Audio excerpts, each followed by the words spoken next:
Ladies and gentlemen, listen carefully. Most people spend their whole lives pointing fingers. They blame their parents, their boss, their partner, the economy, their luck, their past. It feels easier to say the world is against you than to admit the truth. The real fight is not out there. The real fight is in the mirror. Your biggest enemy is not the person across from you. It's not the circumstances. It's not the failures that happen around you. Your biggest enemy is the voice inside you that questions every move you make, the one that plants seeds of doubt in your mind before you even start. It's the voice that whispers, maybe you're not ready. Maybe you can't do it. Maybe this isn't for you. And you listen because it sounds familiar. It's the enemy that sits quietly in your corner, pretending to protect you, but really it's keeping you small. It's the part of you that fears embarrassment, that fears failure, that fears judgment, and it convinces you to play it safe.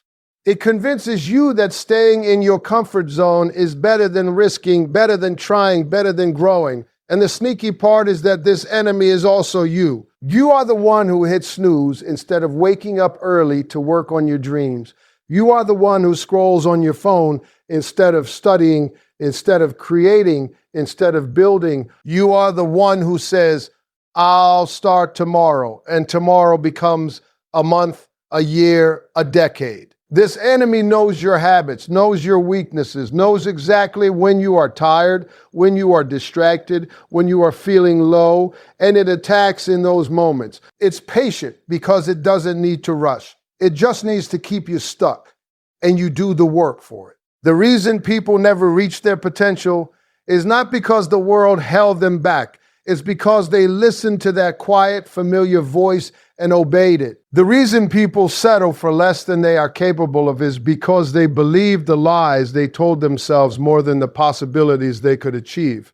Defeating your biggest enemy starts with awareness. You have to see it clearly, recognize when it shows up, and call it what it is. You have to understand that fear and doubt are not signals to stop. They are signals to move forward, to prove to yourself that you are stronger than the thoughts trying to chain you. Every great achievement starts with confronting that inner voice, with refusing to let it dictate your actions, and with choosing to act even when the enemy inside screams that you shouldn't. It's not about eliminating fear or doubt. It's about learning to move anyway, to take the steps you know are necessary, even when the voice says it's impossible.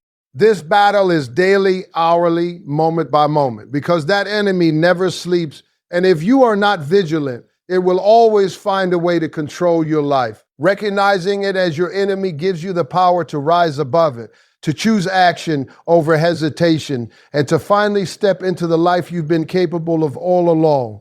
Comfort and excuses are the quiet killers of your potential. They don't arrive with a warning or a fanfare. They sneak in like a friend who convinces you it's okay to settle, to stay put, to stop pushing. Comfort whispers that what you have is enough, that your dreams can wait, that the risk is too great. Excuses work hand in hand with comfort, giving it reasons to justify inaction. I don't have the time. I don't have the money. I don't have the skills. I'll start later. These are the lies you tell yourself to keep yourself from the work that scares you, from the discipline that challenges you, from the persistence that transforms you. Comfort wraps itself around you like a blanket on a cold morning, and before you know it, you've stayed in your safe zone for years, convincing yourself that safety equals security. But comfort never leads to growth. Comfort never stretches you, never challenges you, never forces you to become the person you are meant to be. Excuses never produce results. Excuses only protect your ego from the fear of failing, from the possibility of looking foolish, from the hard work that real success demands.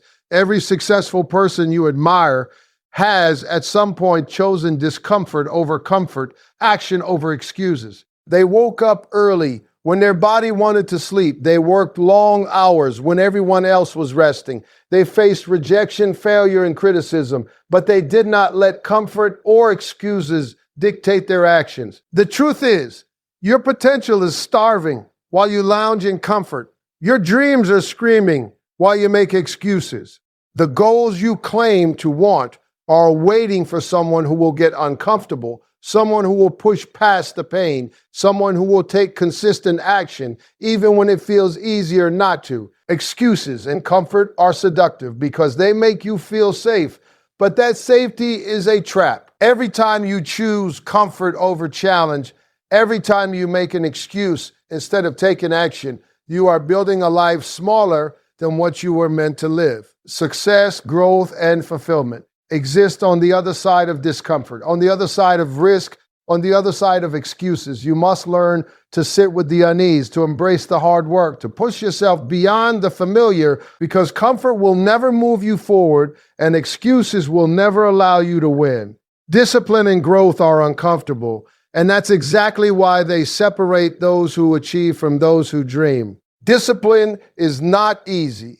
It does not come wrapped in motivation or excitement. It comes early in the morning when your body is tired, when your bed feels warm, and when the world is quiet. It comes when everyone else is resting, partying, or scrolling through distractions. Discipline shows up when you choose action over excuses, when you do what needs to be done, even when you don't feel like it, even when it's inconvenient, even when it's hard. Growth is uncomfortable because it requires change, and change shakes the foundations of who you think you are. Growth demands that you leave old habits behind, that you face fears, that you confront the parts of yourself that are weak, lazy, or inconsistent. It forces you to stretch in ways that feel unnatural at first, to take risks that feel risky, and to fail in front of people who may not understand your journey. The discomfort of discipline is temporary, but the rewards are long-lasting. Discipline is temporary, but the rewards are long-lasting. The pain of growth lasts for a while, but it creates strength, resilience, and confidence that no comfort can ever provide. Most people avoid discomfort because they want instant results, because they want life to be easy, because they are afraid of failing or looking foolish. That avoidance keeps them stuck. It keeps them living small, dreaming big, and achieving little. Discipline and growth are not optional. They are non-negotiable if you want a life beyond mediocrity. Every goal, every dream, every level of success requires you to embrace discomfort, to push through when your body and mind are begging you to quit, to take consistent act. Even when it feels impossible. You must accept that the struggle is part of the process, that the grind is necessary, that the hard work is the bridge between where you are and where you want to be. The people who reach extraordinary levels of success did not avoid discomfort. They leaned into it. They understood that the pain of discipline is light compared to the crushing weight of regret, and that the fear of growth is nothing compared to the joy of becoming the person they were meant to be. The choice is yours every single day. You can take the easy road, stay comfortable, and watch your potential slip away. Or you can embrace the discomfort, commit to discipline, push for growth, and step into a life that demands the best version of yourself. The work is hard, the path is steep, but the view at the top is worth every ounce of effort, every moment of struggle, and every step outside your comfort zone. Self-sabotage is one of the most dangerous enemies you will ever face, because it often comes dressed as normal behavior, disguised as habit, fear, or comparison. It doesn't announce itself with a warning.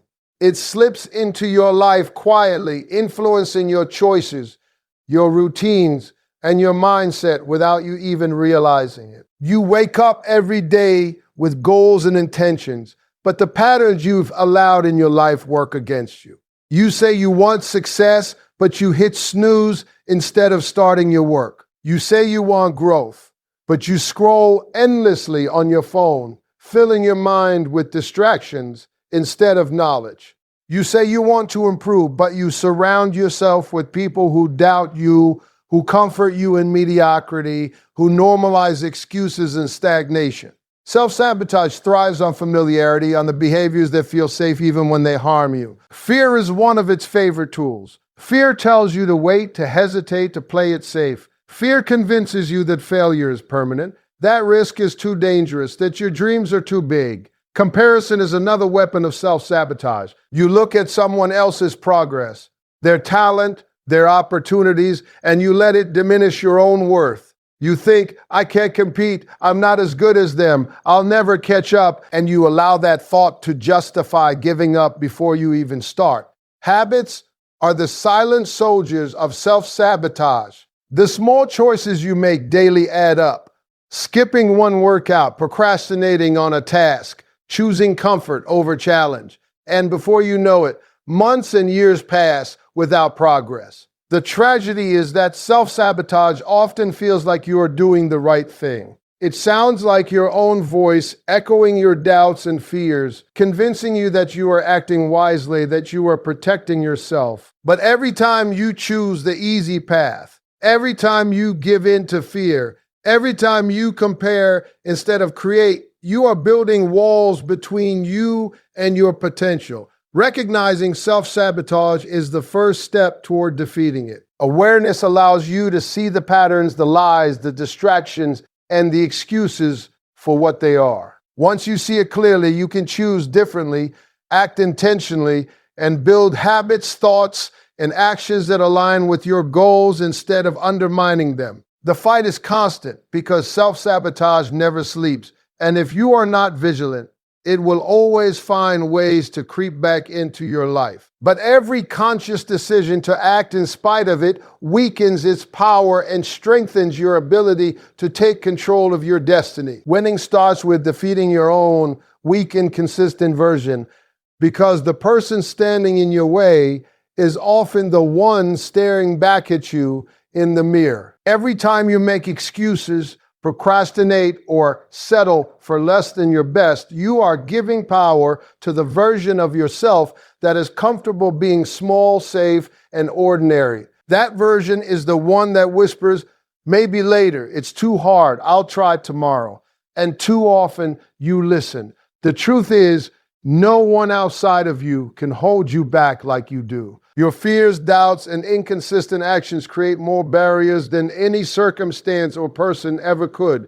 Winning is not about competing with someone else. It's about rising above the habits, thoughts, and behaviors that have kept you stuck. It's about showing up when you don't feel like it, working harder when everyone else has quit, and believing in yourself when nobody else seems to. The inconsistent version of you is loud when it comes to complaining, but quiet when it comes to action. It will tell you that your dreams are too big, that your goals are unrealistic, that success is for someone else. It will make you question your worth, your ability, your potential, and if you allow it, it will convince you to settle for mediocrity. Defeating that version requires courage, awareness, and relentless commitment. It requires looking at yourself honestly, identifying the behaviors that sabotage your progress, and taking deliberate steps to change them.